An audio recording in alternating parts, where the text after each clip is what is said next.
Hi, welcome to Julius Bar. Today we're gonna see the cocktail that should have won the Flor de Caña Sustainable Challenge 2023.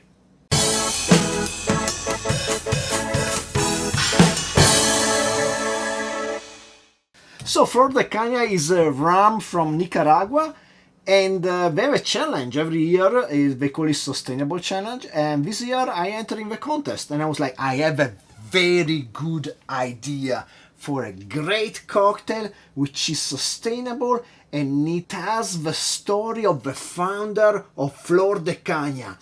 And I didn't even qualify to the preliminary round. So my loss is your game, because as I didn't qualify for anything, I'm gonna show you the recipe right now. So my cocktail is gonna be called Around the World with Francisco. Avril Francisco is the founder of Flor de Caña. Actually, he was Italian, so I doubt he was called Avril Francisco. Maybe he was called Francesco Aprile. I don't know. Anyway, he came from Genova and emigrated from Italy in the late 1800s. So Genova equals pesto. Pesto equals basil. So let's start with some basil. I would have specified 4 leaves of basil. Now I'm gonna put a bit more because these are super tiny, as my plant on my terrace is having a hard time. She's struggling because it's too hot here in Tokyo. Anyway, I would say, yeah, normally 4 leaves. Now I put maybe like 6 or 7. And this is super sustainable because it comes right here from my terrace. So more eco than this, I don't know what it could be. So Francisco first stop on his way to go to Nicaragua was actually US. And I would like to imagine that passing through US, he might have passed also from Key West, location that then will be the base for many of Ernest Hemingway adventures. So we are gonna take a page out of the Ernest Hemingway cocktail book, and we are gonna use the lime, and not just the lime. We are gonna use the whole peel of the lime like he did in his Death in the Gulf Stream cocktail. Also here we are keeping everything sustainable. We are not wasting anything. We use the peel and everything from our lime. So I would say, yeah, like half lime like that will be fine. Let's put it in. And then we are gonna squeeze half a lime about to get 50 milliliters of juice. And there you go, 50 milliliters of lime. And then we go on with the most exotic of our ingredients, which are gonna be something I like to call 1 minute bitter. And to make these super sustainable ecological bitters, I will invite you to follow me to my lab.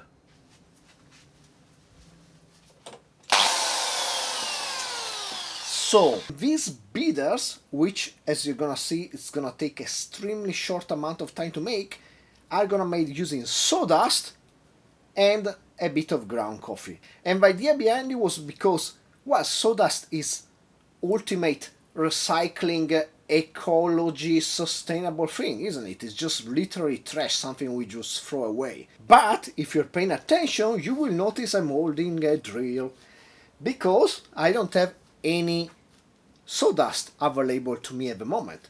And you might say, but Giulio, if you really want it to be this sustainable ingredient, shouldn't you go out and search for this sawdust in a place where they produce in large amounts and get it for free?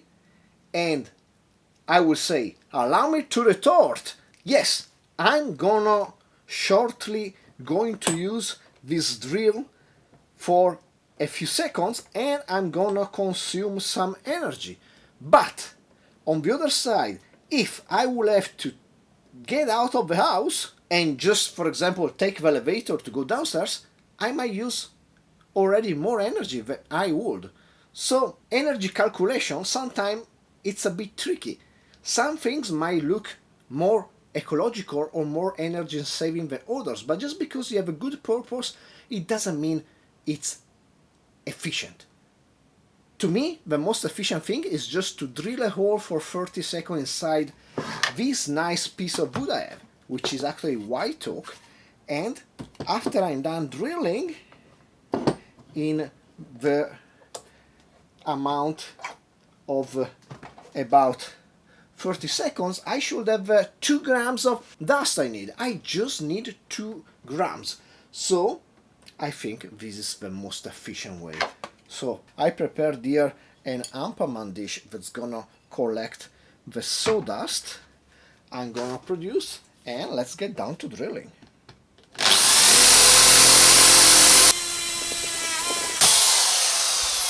By the way, drilling white oak smells really good. No wonder they use this stuff for barrels. And that's also the main reason I thought about using this, because while I was building some shelves and stuff, I was like, this smells amazing. I bet if we just extract the tannin from the sawdust, we can reuse that for something useful like sun beaters.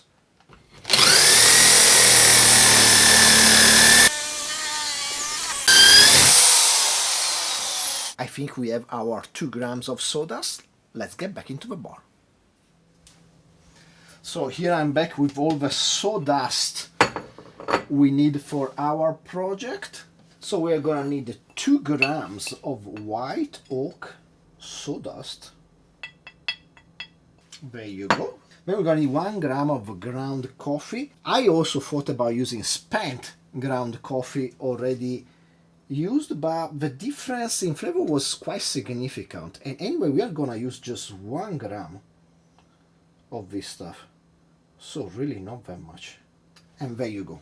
Now I'm just gonna add 40 milliliters of 50% vodka, and I'm gonna use this stronger vodka just to make sure that we kill any bacteria that's hanging out in our sawdust.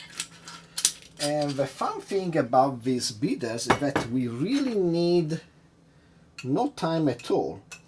I mean, now I'm just gonna grab a coffee filter, and by the time I have my coffee filter, it's gonna be time to strain this mixture, as the powdered coffee and the sawdust already released a lot of flavor and tannins that are gonna end up in these 1-minute bitters.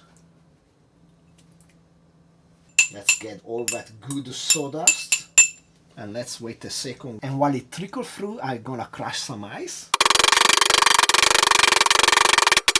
Let's squeeze out the last bit of goodness from here, like this. Not too hard. And there you go. Now that we have our tannins and coffee bitters, let me just get about a couple of dishes, about 1 milliliter and a bit. There you go. That's gonna be enough. Let me tap a second our lime peel and basil together. The basil don't really need to be tapped that much, but the lime peel needs a bit of work, so let's give it to it like this.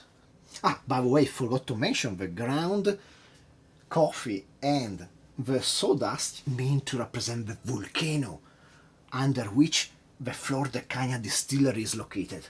Anyway, now with the only ingredient that really has nothing to do with anything, we just need some sugar, and in this case I chose to use some honey syrup. It's a 3-to-1 orange syrup, and it's of course sustainable because I bought it directly from the producer in Tokushima in Shikoku. And if you ever meet me, ask me about the story of Tokushima and the policeman, I will tell you, but just in person. And now the only thing that's missing from this shaker is the Flor de Caña rum.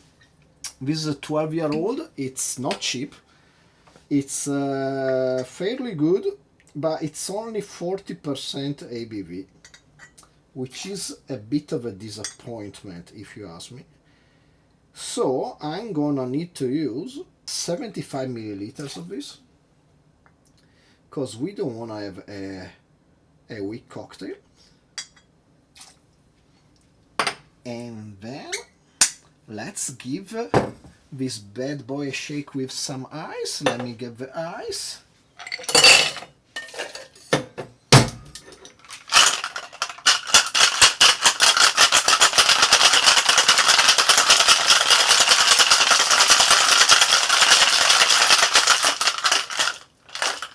let's prepare our glass, which in this case is super sustainable pewter tankard or mug from Malaysia. Pewter is basically indestructible. It also doesn't need anything to make it shine. It's just like this forever. So what's more sustainable than this? I don't know. Let's get some crushed ice into it.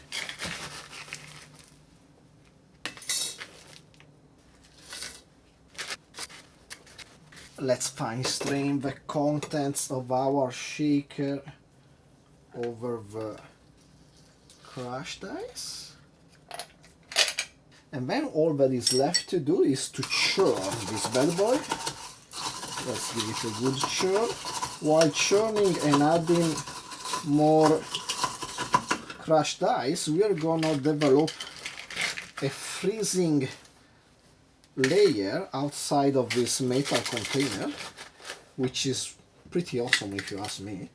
Sometimes it gets so cold you can actually see the smoke coming out from it. Let's see. One more time. Let's top it off with more crushed ice and one more churn. Then we decorate with one more basil leaf, like this. By the way, just one basil, not a basil sprig, because you should never take out the sprigs from your basil plant unless you have a lot or it's the end of the season, because that's gonna stifle the growth of the plant. So just one basil leaf to keep everything more eco, and there you go. And around the world with Francisco. Cheers. This is pretty delicious if you ask me. It's really in between three cocktails: a mint julep, a mojito, and a death in the Gulf Stream. It's so fresh. It's minty, but not too much, because basil doesn't act like mint, acts in a better way, and complements well the rum without killing it like some mint do. The bitters are just there to give a bit more bottom end to the whole thing. The lime and the honey are just delicious. I mean, this honey syrup is freaking good. Honey is incredibly expensive here in Japan, but actually this one, as I bought it directly from the producer, it was not that expensive, and it tastes amazing of flowers and tropical fruit, stuff like that.